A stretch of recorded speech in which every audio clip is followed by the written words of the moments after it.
बात हो रही है उसको लेकर बार बार, क्योंकि उत्तर प्रदेश विधानसभा चुनाव भी है, ऐसे में आपको लगता है कि ये सियासत करने की तनेजा जी, आपको नहीं दूंगा हिसाब, आपके मंत्री जी ने मांगा है, मंत्री जी को हिसाब जाएगा, खोला जा रहा है जिसको हम एक देसी भाषा में कहते हैं नूरा कुश्ती।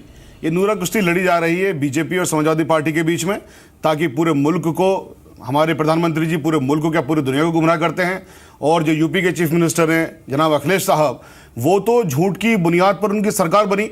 मैं आपको ले चलता हूं, 2012 में इन्होंने अपने मैनिफेस्टो में कहा था कि हम मुसलमानों को उत्तर प्रदेश के अंदर उनकी जनसंख्या के हिसाब से 18% रिजर्वेशन देंगे। आज की डेट में उसकी बात भी नहीं करते हैं। इनके लीडरान कहते हैं, आजम खान साहब कहते हैं कि वो तो हमारा सिर्फ एक जुमला था, वो हमने कह दिया था, हमारी कभी भी ऐसी इंटेंशन नहीं थी करने की। तो जो पार्टी झूठ की बुनियाद पर उत्तर प्रदेश के अंदर हुकूमत कर रही है या सियासत कर रही है, और जिस पार्टी के नेशनल प्रेसिडेंट या हमारे देश के प्रधानमंत्री जी पूरी दुनिया को बेवकूफ़ बनाने की कोशिश करते हैं, जैसा कि अभी कहा तक्षशिला बिहार में नहीं है, या बहुत सारी चीज़ें। एक बहुत मज़ेदार बात अभी आई कि साहब गाय को बादशाहों के आगे कर दिया करते थे। इस तरह की चीज़ें करने से पूरे मुल्क एक हंसी का पात्र बनता है। मैं आपके माध्यम से ये बात कहना चाहता हूँ कि खुदारा पूरे मुल्क को हंसी का पात्र आप ना बना दें। इसमें आप हमारे देश की शान हैं और आपकी वजह से हमारे देश की बेइज्जती भी होती है, तो ऐसा ना कर लें।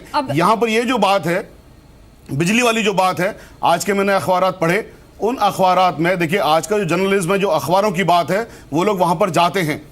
नगला फटेला में गए यहाँ के जर्नलिस्ट, उन्होंने जाके अखबारात में लिखा कि 85 में वहाँ पर बिजली थी, लेकिन बिजली कोई लीगल सोर्सेज से नहीं थी। वो लोग वहाँ पर प्राइवेट इलेक्ट्रिफिकेशन था, प्राइवेट जनरेटर से वहाँ पर बिजली दी जाती थी, वो उनको पैसे देते थे, तो बिजली वहाँ पर थी, इसमें कोई शक की बात नहीं है। लेकिन वहाँ पर प्राइवेट इलेक्ट्रिफिकेशन था, जो कि लोगों को जिस तरह से कहते हैं, अगर देशी भाषा में बात करूँ, कि कट्टिया डाल करके वो लोग वहाँ पर बिजली इस्तेमाल किया करते थे।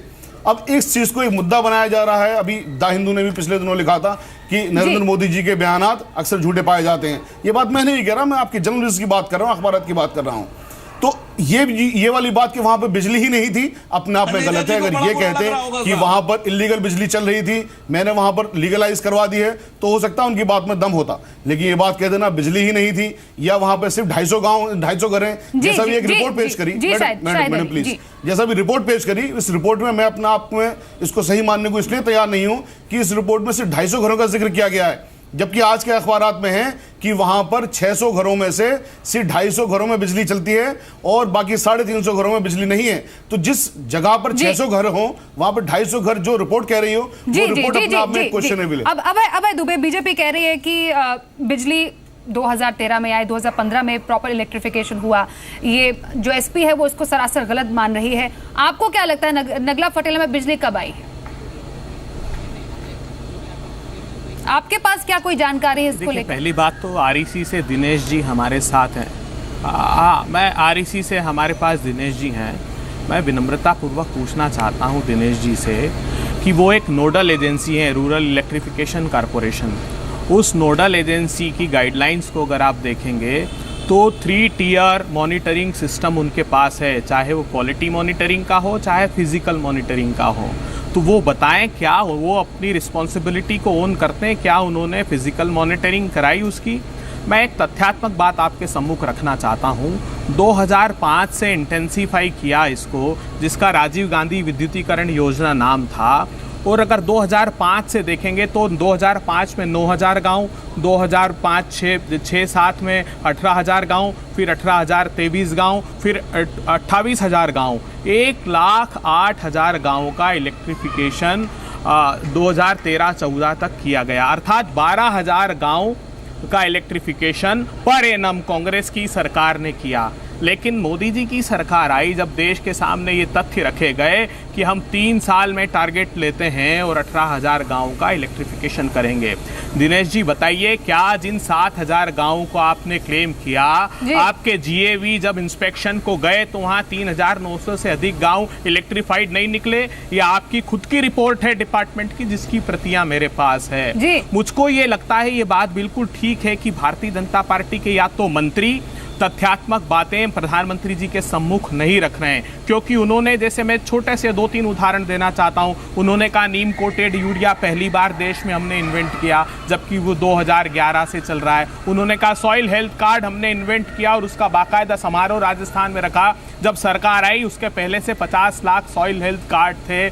जितने सर्किट किलोमीटर्स के क्लेम किए गए, जितनी प्रधानमंत्री जी ने कहा 100 किलोमीटर रोडों का निर्माण प्रत्येक वर्ष हो रहा है। अगर आप नेशनल हाईवे और प्रधानमंत्री आज के टॉपिक पे सवाल कीजिए ना, आज के टॉपिक पे 143 नेशनल हाईवे में नवंबर के, हाँ नहीं, तो ये जो है, मुझको लगता है कि जो राजीव गांधी ग्रामीण विद्युतीकरण योजना है उसका नाम सिर्फ दीनदयाल उपाध्याय ग्रामीण विद्युतीकरण योजना किया। अब सरकार को डिलीवरेबल्स पर बात करनी होगी, क्योंकि पारदर्शी व्यवस्था है। पहली बात, दिनेश जी आज की तारीख में बताइए, क्या आपके यहाँ से, दिनेश जी से तो हम बाद में जान लेंगे, लेकिन आपकी पार्टी का स्टैंड क्या है इस पे? आपकी गाइडलाइन में आपकी रिस्पॉन्सिबिलिटी भी है। आपकी पार्टी का स्टैंड क्या है इस पूरे मुद्दे पर? अरे हमने तो कहा, इससे क्लियर, इससे साफ स्टैंड ये होता है कि अगर गलत तथ्यों को रखा गया तो केंद्र सरकार भी रिस्पॉन्सिबल है और राज्य सरकार भी, क्योंकि आप गाइडलाइंस देख लीजिए, जहां प्रोजेक्ट इंप्लीमेंटेशन एजेंसी को भी रिस्पॉन्सिबल बताया है, वहीं आरईसी को भी रिस्पॉन्सिबल बताया है, क्योंकि फिजिकल थर्ड पार्टी इंस्पेक्शन होता है। क्या थर्ड पार्टी इंस्पेक्शन कराया कि नहीं कराया, उसकी रिपोर्ट जवाब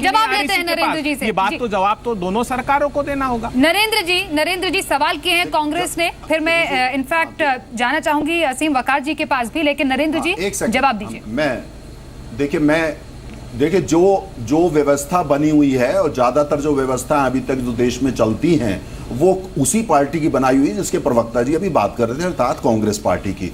जो वहां पे उत्तर प्रदेश की जो एजेंसी है, जो उनकी एंटिटी है ना, दक्षिणांचल विद्युत निगम, उन्होंने जो लिख करके लिखित 2015 में सरकार को भेजा, और जब वो भेज रहे हैं, किसका भेजा, उसको एक्नॉलेज किया कि अब वहां पे विद्युत बिजली पहुंच।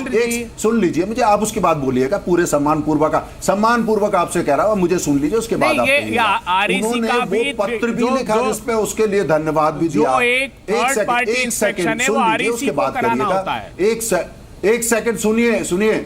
देखिए, अच्छा, वो वहां पे जो सरकार की एजेंसी है उत्तर प्रदेश सरकार की, वो उसको लेकर के धन्यवाद भी दे रही है और उसको एक्नॉलेज कर रही है।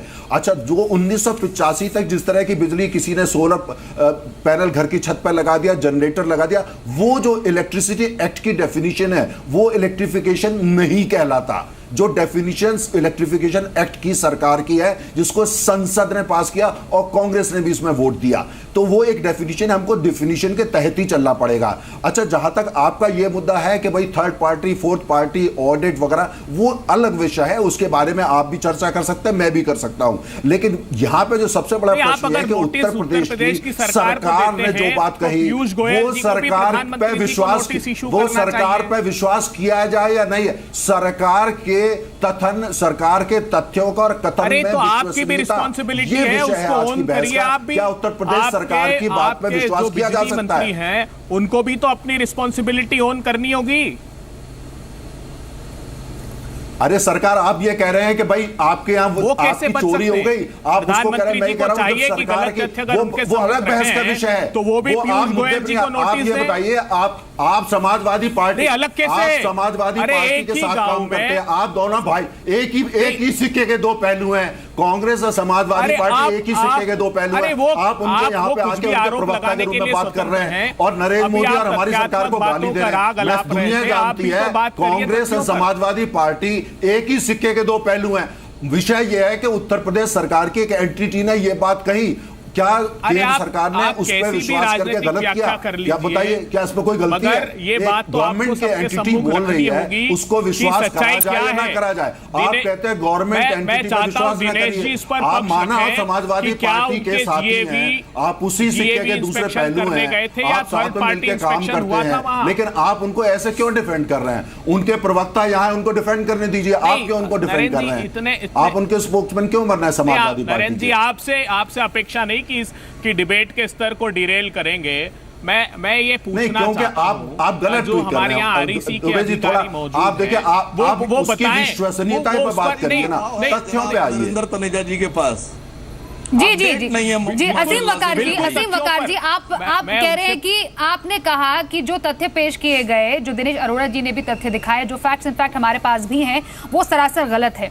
अब ऐसा तो नहीं होगा कि प्रधानमंत्री, देश के प्रधानमंत्री, वो भी 15 अगस्त को लाल किले की प्राचीर से ऐसा कोई बयान देते हैं। अब 14 अगस्त को रात को कोई सपना तो नहीं आया होगा कि हाथरस में नगला फटेला नाम का एक गांव है और उसमें 70 साल से बिजली नहीं थी। सरकारी आंकड़ों पर ही तो ये बात की गई होगी ना। नहीं, ये देखिए, ये पहले भी जब सरकार ने, मोदी सरकार ने असीम वकार जी से सवाल है ये, फिर शायद आप अपनी बात रखिएगा। उसमें से जब जीएबी इंस्पेक्शन अभय दुबे जी ये सवाल असीम वकार जी के लिए था, फिर आप अपनी बात रखिएगा। असीम वकार जी। जी देखिए, तनेजा जी को मेरा एक मुफ्त का मशवरा है, अपने भाई तनेजा जी को। तनेजा जी, आप जितने प्रवक्ता भारतीय जनता पार्टी के हैं, सब इकट्ठा होकर प्रधानमंत्री जी के पास जाइए और उनसे कहिए कि लिल्लाह के वास्ते आप ऐसे बयानात मत जारी किया कीजिए, हम लोगों को जवाब देने में बड़ी परेशानी होती है बिना सबूत और बिना आधार के। तो प्रधानमंत्री जी शायद आप लोग की बात मान लें, आप राहुल जी अगली बार से अच्छे बयानात दें जो तथ्यहीन ना हो। राहुल जी क्या बोलते हैं आपको तो पता ही है। आप राहुल जी को सुनिए, बात सुनिए, मैं देंगे तो बड़ा अच्छा रहेगा। मैं असीम वकार बोल रहा हूँ समाजवादी पार्टी से। दूसरी बात सर, अभी आप मुझसे कह रहे थे कि प्रधानमंत्री जी पर आप टिप्पणी करते हैं। साहब, मैं टिप्पणी नहीं करता हूं। आप हमारे आइए, हमारे मोहल्लों में, हमारी सड़कों पर हमारे जो दुकानदार हैं, छोटे मोटे जो रिक्शा चला रहे हैं, वो टिप्पणी करते हैं। वो कर लेगा साहब, हमने तो वोट इस चक्कर में दिया था कि 15 लाख रुपए आ जाएंगे, 2 बच्चियों की शादी हो जाएगी, 1 बच्चे की फीस जमा हो जाएगी, 15 लाख रुपए दिए नहीं। वकार जी, आज के टॉपिक पे सबसे पहले बात करते हैं और क्योंकि हम तथ्यों पे बात करें, तथ्यों पे आई ना, तथ्यों के आधार पर जो बात सामने आती है तो उस पर काला धन लेके आ जाएंगे। सरकार पर आरोप लगते हैं। प्रधानमंत्री जी का मजाक उड़ा रहे हैं साहब। प्रधानमंत्री जी अजीम बकार जी, मैं नहीं, प्रधानमंत्री जी अजीम बकार जी, मैं उत्तर प्रदेश का रहने वाला हूँ, वहां का गांव चप्पा मैं भी जानता हूँ, मैं भी उत्तर प्रदेश का रहने वाला हूँ। दुनिया ऐसा कुछ नहीं है जो आप कह रहे हैं, ये आपका अपनी सोच है। अरे साहब, मैं उत्तर प्रदेश का रहने वाला हूँ, वहां पे लोग ऐसे नहीं कह रहे हैं। अगर आपको फौरन ये हो जाएगा तो 10 सर ला के रख दूंगा पाकिस्तान से, एक भी सर लेकर ना आया। अरे सब तथ्यों पे आ जाइए, हम लोग विषय पे आते हैं। आप लोग, मैंने आपके सामने 8 प्रश्न किए, 8 प्रश्न किए, उसका जवाब दीजिए प्लीज। ऐसे बयानात मत जारी कीजिए, 8 तथ्य रखे, उनका जवाब दीजिए। छूट जाते हैं। असीम वकार, आपके पास क्या एक्चुअली कोई फैक्ट्स है जो आप बात कह रहे हैं उसको लेकर? पीयूष गोयल जी ने, असीम वकार, आपके पास क्या तथ्य है जिसके तहत आप ये तमाम बातें कह रहे हैं? पैसा कहाँ ले गए? ऊर्जा मंत्रालय। असीम वकार, क्या आपके पास वाकई तथ्य है इस बात को सपोर्ट करने के लिए जो आप कह रहे हैं? पीयूष गोयल साहब ने ऑन रिकॉर्ड कागज के माध्यम से उत्तर प्रदेश के ऊर्जा विभाग से जवाब मांगा है, तो हम बिल्कुल सम्मान सहित उनको उसी प्रक्रिया से कागज के माध्यम से लिख के आपके ऊर्जा मंत्री जी को जवाब दे देंगे। मुझे बताया जाता कि तनेजा साहब को ऑथोराइज किया गया है, पैनल पे तो जवाब दीजिए, तो बिजनेस को तो जवाब दीजिए, देश की जनता को तो जवाब दीजिए। आप तैयारी करके नहीं आए। मैंने जवाब दे दिया। मैंने आपसे 8 सवाल करे, आपने एक का जवाब नहीं दिया। जैसे पहले तथ्यों पे नहीं फरेब किए हैं देश के साथ, वैसे ही अब की से 15 अगस्त को उन्होंने फिर से फरेब कर दिया। हमने प्रश्न उठाया, उनका जवाब दीजिए। यही एक सच्चाई है कि प्रधानमंत्री जी जिस तरह से उनको पड़ी हुई है गलत बयानी करने की, मुल्क से फरेब करने की, उसी सिलसिले में उन्होंने एक और फरेब करने की कोशिश की। लेकिन जैसे वो पहले पकड़े जाते थे वैसे इस बार भी पकड़े गए हैं, क्योंकि उनका स्क्रिप्ट राइटर अच्छा नहीं है। असीम वकार जी, एक बात बताइए। असीम वकार जी, आपसे असीम वकार जी, नरेंद्र जी एक मिनट। असीम वकार जी, एक बात बताइए, अगर 2013 में प्रपोजल दिया जाता है, 2015 तक इलेक्ट्रिफिकेशन का काम पूरा होता है नगला फटेला का, तो सरकार को आप इसका श्रेय क्यों नहीं देना चाहते हैं? नहीं, क्योंकि ये काम ही नहीं कर रहे हैं। उत्तर प्रदेश के मुख्यमंत्री जनाब अखिलेश यादव के आदेशानुसार आप अपने कैमरामैन को मेरे साथ भेजिए और भारतीय जनता पार्टी के लोगों को भेजिए कि झूठ ना कहें। आप चल के देखिए कि सारे मॉडर्नाइज बिल्कुल। असीम जी, सेंट्रल की योजना है, काम तो आपको करना है, क्योंकि इंफ्रा बिजली पहुंचाने का काम तो राज्य का होता है। लाइनें बदली गई है। असीम जी, इंफ्रा और बिजली पहुंचाने का काम किसका होता है? राज्य सरकार का काम। आप कैसे प्रवक्ता हैं? अपनी सरकार की बुराई कर रहे हैं, अपनी पार्टी का अपमान कर रहे हैं। कैसे हमने वादा किया है कि ये तो राज्य सरकार की जिम्मेदारी है बिजली पहुंचाना। उत्तर प्रदेश के सभी गांवों में, उत्तर प्रदेश के सभी गांवों में आपकी जिम्मेदारी है। ये उत्तर प्रदेश सरकार का काम है, केंद्र का नहीं है। पहले ही कह रखा है कि अक्टूबर में 18 से 20 घंटे लाइट हम सभी गांवों को और शहरों को 24 घंटे लाइट देंगे। ये माननीय मुख्यमंत्री जी का वादा है और ये हम पूरा करके दिखाएंगे। असीम जी एक बात बताइए, आप एक गांव को लेकर बैठे हुए हैं, गाजियाबाद में कितनी देर लाइट आती है, यूपी के बाकी हिस्सों में कितनी लाइट आती है, नोएडा में कितनी देर लाइट आती है, ये आप पहले बताइए। वहां पर तो आपके पास प्रॉपर फैक्ट्स होंगे ना, अगर हम नगला फटेला की बात नहीं करें, वहां पर आपके पास क्या फैक्ट्स हैं? आप वाराणसी का नाम भूल गए, रायबरेली का नाम भूल गए। आप वाराणसी का भी नाम लीजिए, वहां हमारा कोई खानदान का नहीं रहता है। अरे साहब जहां जहां रहते हैं वो पूरा उत्तर प्रदेश जानता है। जी शाहिद अली जी, जिस तरह से अभी फिर मैंने आपसे कहा जी, 10,000 मेगावाट